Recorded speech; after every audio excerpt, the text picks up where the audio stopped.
Hello! As you can see, I've had a haircut and a shave, so I no longer look like I'm cosplaying as Grizzly Adams, and I have another pile of stuff to show you, so let's get started. So we'll start off with the only DVD I have, The Year of the Sex Olympics. This is a TV movie from 1968, aired on the BBC, and it kind of predicted reality TV.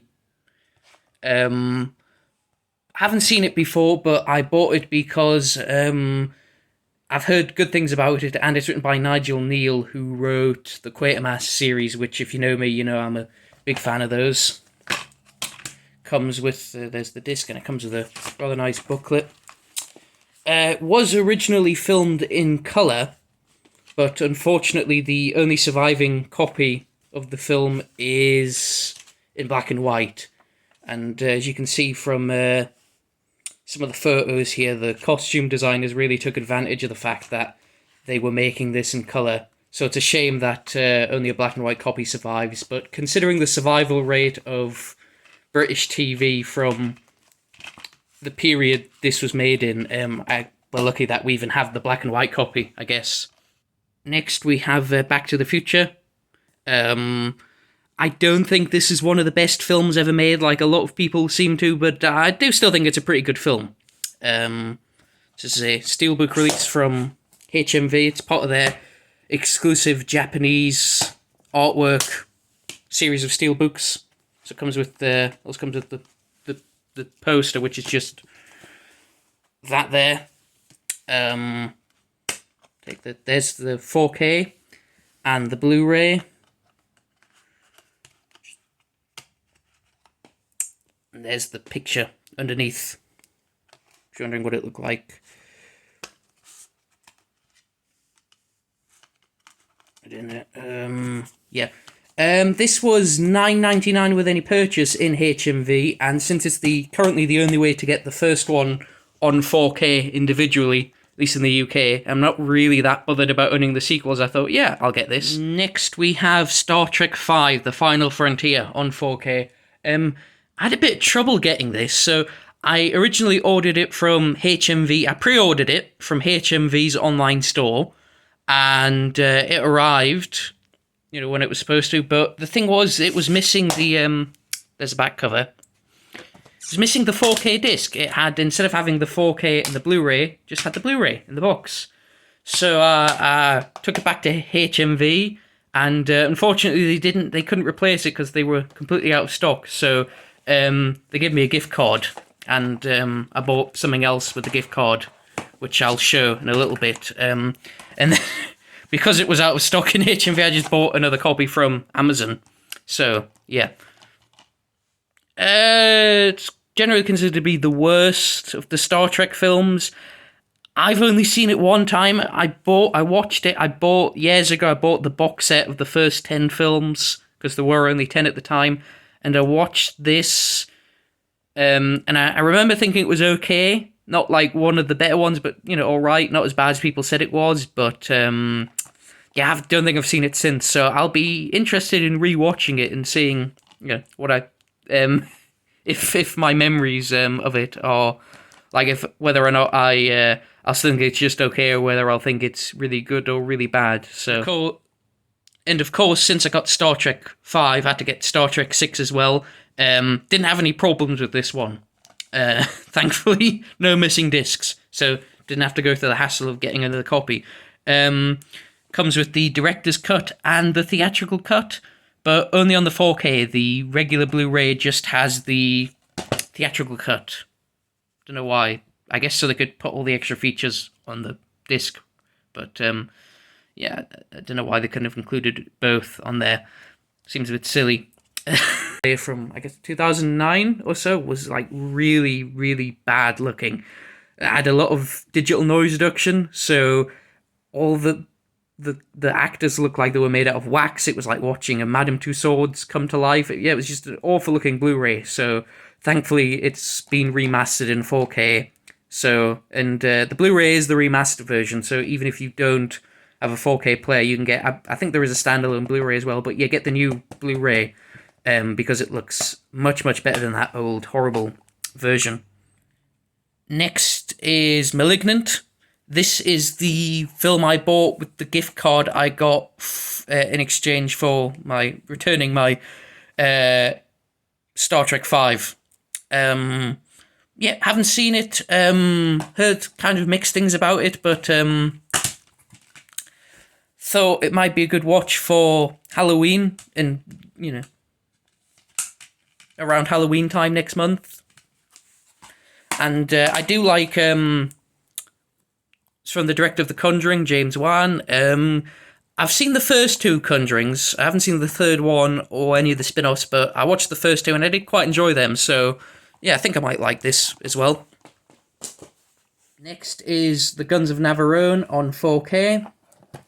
I wasn't planning on buying this because, the Blu-ray already had good image quality, and because I'm trying to, not very successfully, as you can see from my videos, but I am trying to, save money, because of the cost of living crisis we're going to. So I thought, the Blu-ray already looks pretty good, so I'll just stick with that. But I wanted to watch this recently, and I had to look for it, and I don't have the Blu-ray anymore. So I guess I must have sold it at some point, or I must have, just misplaced it, but I don't have it. So, thought, well, I'm going to have to buy it on 4K because I don't have any other way of watching it. It's the discs there. One thing that is cool about this is it's obviously got a Dolby Atmos remix, plus the 5.1 that was on the Blu-ray, but it also has the original 4-channel stereo mix. That's something I like about Sony, is they will include different mixes, like they'll include a Dolby Atmos remix, for people who want that, but they'll also include older mixes as well, which is good, because then everyone's happy. Yeah, really good film, one of the classic war films, basically. It's a group of, Gregory Peck has to lead a group of British soldiers to a Greek island called Navarone, where the Germans have these anti-aircraft guns, and he and his team basically have to, blow them up. Yeah, really great film. Definitely worth watching if you like war stuff. And since I picked up the Guns of Navarone, I thought I would also pick up the sequel, Force 10 from Navarone. This was it's normally £17, but on Amazon it was only a tenner, so bargain. It was made years later. The original was 1961. This was 78, so it was made years after you'd be wanting to see a sequel to the first film. Doesn't have any of the cast from the first one, like David Niven and Gregory Peck's characters are in this, but they're played by Robert Shaw and Edward Fox, because Gregory Peck and David Niven were way too old to be doing a sequel, because it's meant to be I think just after the first one, but obviously it was made nearly 20 years later, so I don't think it was a very big hit at the time, just because you've got some other indicator titles there, just because of the big gap. But yeah, it's quite a fun film. Not as good as the first one, but good, fun war film. And it does have a decent cast. You've also got Harrison Ford, Barbara Bach, Franco Nero, Richard Keel's also in this, and what's-his-face who played Apollo Creed in Rocky, Carl Weathers, is it? Yeah, Carl Weathers. Yeah, good, fun war film. This is the standard edition from Indicator. They originally put it out as a 2-disc limited edition and a hard box. So you got a hard box, a booklet, and a second disc. The second disc had the theatrical cut. This is just the main disc with the extended cut, which is alright because I've heard the extended cut's the better version. Anyway, I'm not sure which one. I saw the film on TV. I'm not sure which version it was. Probably the theatrical cut, I would think. But yeah, I'm not that bothered about only having the one cut, because like I say, this is meant to be the better of the two. Does have quite a lot of extras. I think this has all the extras. The second disc was just the shorter cut, so you're not missing out on much. Like the first one, it does have the original mono audio, alternative stereo, and 5.1 options. Again, always have different sound mixes on, so then everyone's happy. But yeah, worth watching if you're a fan of the first film. Next, we have a Criterion. The Entertainment Store had a Criterion sale on where a lot of their Criterion titles like reduced to like £12.50 or £13.99, that sort of thing. And instead of buying any of the ones that I didn't own, I bought one that I already had another version of, Midnight Cowboy. Yeah, what you can do.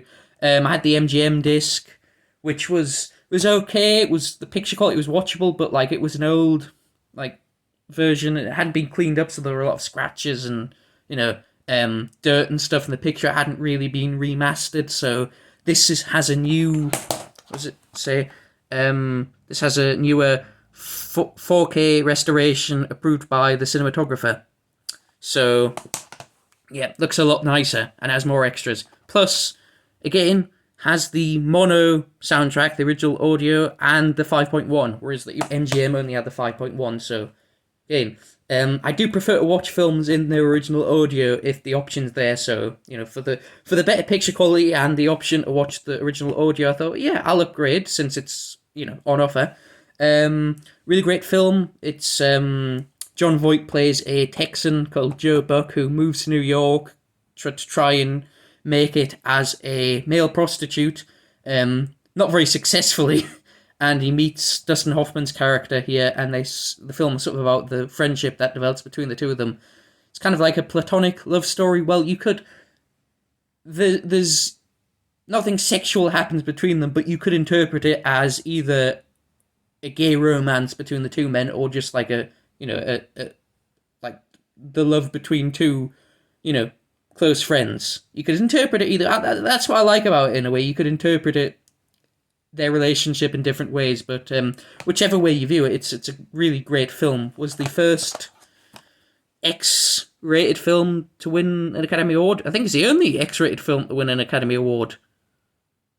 Yeah, that is the only. Oh, NC-17 is now called. It was the X rating, now it's the NC-17, and this is the only one that's ever won Best Picture at the Oscars.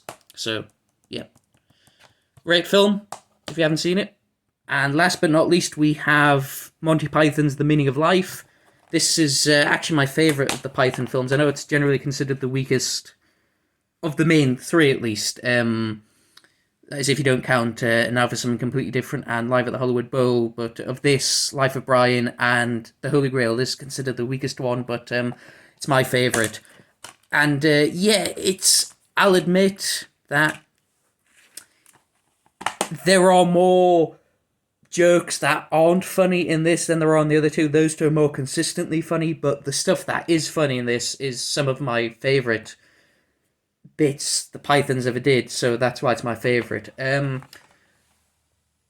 Ordinarily, I probably wouldn't have bothered buying the this on 4K because it's just kind of comedy film, so I probably would have. If the Blu-ray had looked, good already, I probably wouldn't have bothered upgrading because it's not the kind of film where you need the most pristine copy. But the Blu-ray, the existing Blu-ray didn't look that great. It was very overly sharpened, and it just wasn't the best looking video. So I thought, well, since the Blu-ray's not that great, I'll upgrade. And yeah, I haven't watched it yet. I'm looking forward to, though. Universal discs, usually pretty good. They were one of the worst studios back in the Blu-ray days. For their transfers for back catalogue titles were appalling a lot of the time.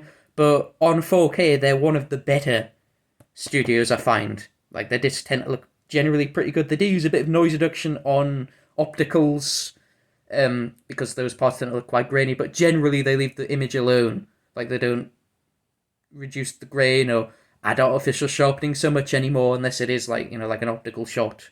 But otherwise they leave it alone, and they tend to look quite good as a result. So good on you, Universal, for not being as, for improving. Although having said that, just a DTS X remix, no original audio, unlike some of the other discs I showed bad Universal. Thanks for watching the video, I hope you enjoyed it. If you did, give it a like, and I will see you next time.